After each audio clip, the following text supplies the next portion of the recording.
उद्गार उद्गार शर्मा शर्मा शर्मा उत्तर बाई डोर गाना में नाम दिलवाने के लिए संपर्क करें डीजे उद्गार राज के पास। हाथ में हल्दी लगाई दे आप नहीं पढ़बोगे मम्मी, हाथ में हल्दी लगाई दे आप नहीं पढ़बोगे मम्मी। यही छौरी गोरखी से उद्गार यही छौरी से कराई दे बियाह नहीं तो हम मरबोगे मम्मी। यही छौरी से कराई दे बियाह नहीं तो हम मरबोगे मम्मी। हाथ में हल्दी लगाई दे आप नहीं पढ़बोगे मम्मी, हाथ में हल्दी लगाई दे आप नहीं पढ़बोगे मम्मी। यही छौरी गोरखी से उत्तर बाई डोर से कराई दे बियाह नहीं तो हम मरबोगे मम्मी। यही छौरी से कराई दे बियाह नहीं तो हम मरबोगे मम्मी। यही छौरी से कराई दे बियाह। क्या काम है क्या? उद्गार उद्गार उद्गार शर्मा शर्मा उत्तर बाई डोर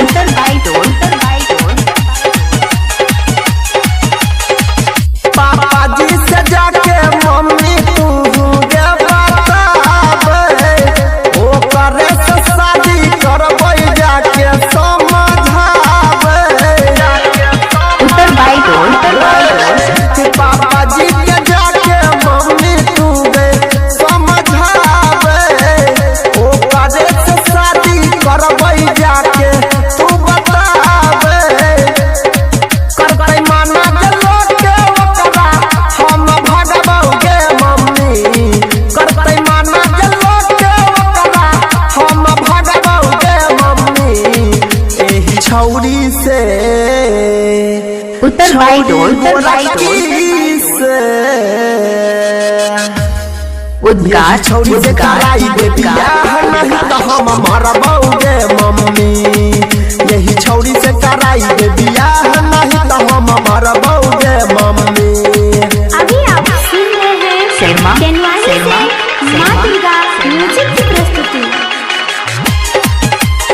उद्गार उद्गार उद्गार उद्गार शर्मा शर्मा उत्तर बाई डोर गाना में नाम दिलवाने के लिए संपर्क करें डीजे उद्गार राज के पास।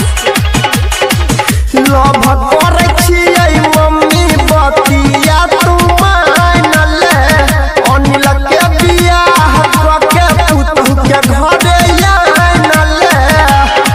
उद्गार उद्गार उद्गार लव करे छियै मम्मी बतिया तू मान ले, अनिल के बियाह के पुतहु के घरे आन ले। प्रेम रंजन कमलेश जगंदर में डरतोगे मम्मी, प्रेम रंजन कमलेश जगंदर में डरतोगे मम्मी। एही छौरी से छौरी गोरखी से उत्तर बाई डोर यही छौरी से कराई दे बियाह नहीं तो हम मरबोगे मम्मी। यही छौरी से कराई दे बियाह नहीं तो हम मरबोगे। गाना में नाम दिलवाने के लिए संपर्क करें डीजे उद्गार राज के पास।